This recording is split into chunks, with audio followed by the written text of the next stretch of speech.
Shalom dan selamat malam untuk saudara-saudari dimanapun Anda berada. Senang rasanya kita boleh berjumpa kembali untuk membahas akan firman Tuhan melalui ulasan Sekolah Sabat harian kita.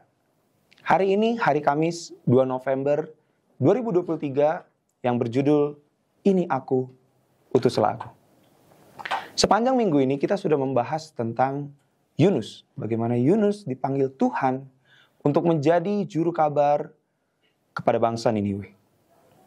Akan tetapi ketika kita melihat judul ini, yang terbesit pertama kali di pikiran saya adalah Yesaya 6 ayat yang ke-8, di mana panggilan Yesaya dan Tuhan memanggil Yesaya untuk menjadi juru kabarnya. Jadi ketika kita membaca kisah Yunus, cerita Yunus ini lebih dari sekedar menakjubkan. Karena fakta bahwa Allah bisa menyelamatkan Niniwe, meskipun Yunus tidak memiliki kesaksian yang baik, adalah pengingat bahwa Allah hanya membutuhkan kita menjadi saluran untuk mengabarkan firman Tuhan. Dan ketika kita melihat kisah Yesaya di dalam Yesaya 6, ayat yang pertama sampai ke-8, kita melihat bahwa ketika Yesaya dipanggil oleh Tuhan, yang pertama kali dia rasakan adalah dia melihat Tuhan. Ketika dia melihat Tuhan, di ayat kelima dia melihat dirinya sendiri.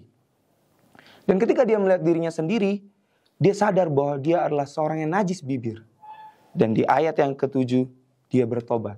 Dia menyerahkan diri dia kepada Tuhan, sehingga Tuhan menobatkan dia. Dan ketika dia sudah bertobat, dia siap untuk dipakai. Di ayat yang ke-8. Jadi teman-teman, saudara-saudari dimanapun Anda berada, Tuhan membutuhkan kita semua. Tuhan tidak melihat latar belakang kita. Bagaimana apa yang kita lakukan, pekerjaan apa kita, dan lain sebagainya. Yang Allah inginkan adalah pertobatan kita, dan kita siap untuk dipanggil. Jadi, dan Tuhan juga menyatakan bahwa dalam cerita Yunus, kasih Allah itu bagi orang yang tinggal di tempat di mana kasihnya tidak dirasakan dan suaranya tidak didengar. Jadi kasih Allah itu universal untuk semua manusia.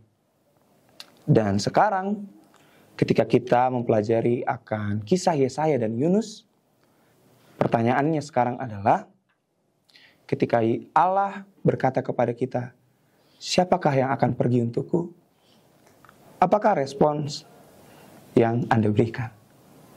Inilah firman Tuhan yang bisa saya sampaikan. Kiranya Tuhan memberkati.